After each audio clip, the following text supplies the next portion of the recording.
জেলা কার্যালয় আয়ুক্তের কার্যালয়ে শুভ উদ্বোধন করবেন ফিতা করছেন এই কার্যালয়ের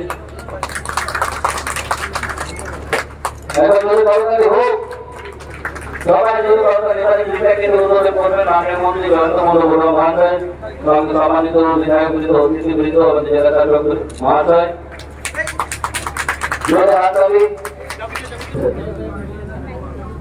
दीपक मोदीरं ज्योति दीपक मोदीर्जनार्दना दीपारतु मे पावं दीयानं शान्ति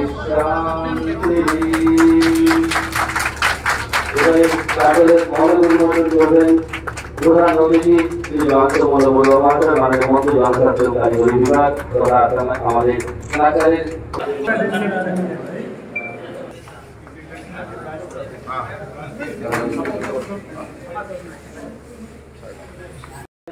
চিন্তা করছেন চেষ্টা করছেন তার ধ্যান জ্ঞানী হচ্ছে লক্ষ্মীপুরের উন্নতি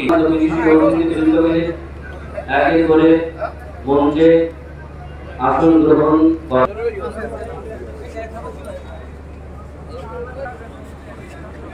বৃক্ষরোপণ কার্যসূচিতেও অংশগ্রহণ করছেন মন্ত্রী আজকের অনুষ্ঠানের মধ্যমণি প্রধান অতিথি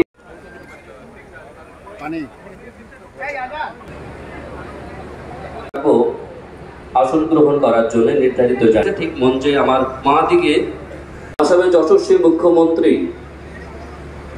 ডক্টর হিমন্ত বিশ্ব শর্মা মহাশয় বিভিন্ন জেলায় অনুষ্ঠান হয়েছে এবং শ্রী শান্তনু লাংথাসা চেয়ারম্যান আইটিডিপি প্রত্যেকে পরিমল শুক্লবৈদ্য মহাশয়কে মাননীয় সাংসদ শিলচর আসন গ্রহণ করব আসামের জাতীয় সঙ্গীতের মাধ্যমে আমি সবাইকে উঠে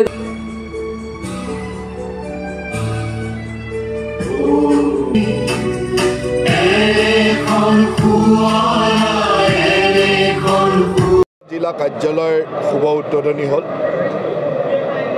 1992 চনৰ পৰা লক্ষীপুৰ মহকুমা আছিল আৰু আজি মাননীয় মুখ্যমন্ত্ৰী ডাঙৰীয়াৰ নেতৃত্বত আমাৰ সন্মানীয় বিধায়ক কৌশিক ডাঙৰীয়াৰ তৎপৰতাত আজি 5 অক্টোবৰত আমি লক্ষীপুৰত সমজিলা কাৰ্যালয় উদ্বোধন কৰিলোঁ।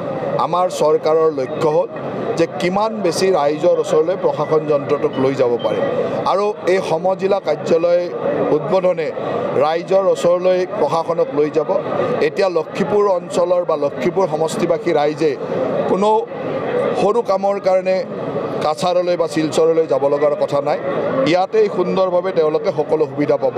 ভূমিৰ বিভিন্ন ধৰণৰ নথিপত্ৰকে হওক, বিভিন্ন পাৰ্মিশ্যনেই হওক, ছাপ্লাই ডিপাৰ্টমেণ্টৰ কামেই হওক, ইলেকশ্যনৰ সৰু মুখ্য কামখিনি হওক, এই সকলো সুন্দৰভাৱে ইয়াত সমাপন হ'ব। আৰু সেইকাৰণে মই ভাবোঁ যে অসমৰ প্ৰশাসনৰ এটা ডাঙৰ সংস্কাৰ যোৱা 2টা দিনত আমি 39খন নতুন সমজিলা কৰিছোঁ। এই সমজিলাৰ লক্ষীপুৰৰ এক অংশীদাৰ হৈছে আৰু লক্ষীপুৰলৈ আহি মই আজি এই কাৰ্যালয় উদ্বোধন কৰি অত্যন্ত আনন্দ অনুভৱ কৰিছোঁ। বাকী ষ্টেপ বাই ষ্টেপ হৈ থাকিব। হেডকোৱাৰ্টাৰবিলাকত নহয়, হেডকোৱাৰ্টাৰ জিলা কাৰ্যালয় জিলা আয়ুক্তৰ কাৰ্যালয়ৰ পৰা চলিব আৰু বাকী হেডকোৱাৰ্টাৰ নথকা প্ৰতিটো সমষ্টিতে পৰ্যায়ক্ৰমে হৈ গৈ থাকিব।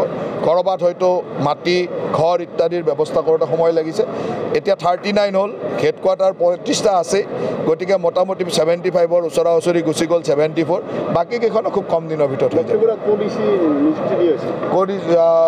ডিষ্ট্ৰিক্ট কমিশ্যনাৰ নিযুক্তি দিয়া হ'ল, তেওঁ আজি কাৰ্যালয়ত বহিলে আৰু আজিৰে পৰা পূৰ্ণাংগ ৰূপত এই কাৰ্যালয় আৰম্ভ হ'ল। অফিচিয়েল ষ্টেণ্ড পুৰা আছে, এইখানে এছিষ্টেণ্ট কমিশ্যনাৰ আছে, ফাও আছে, অফিচ ষ্টাফ আছে, পুৰা ষ্টাফ অলৰেডি দিয়া হৈ গেছে।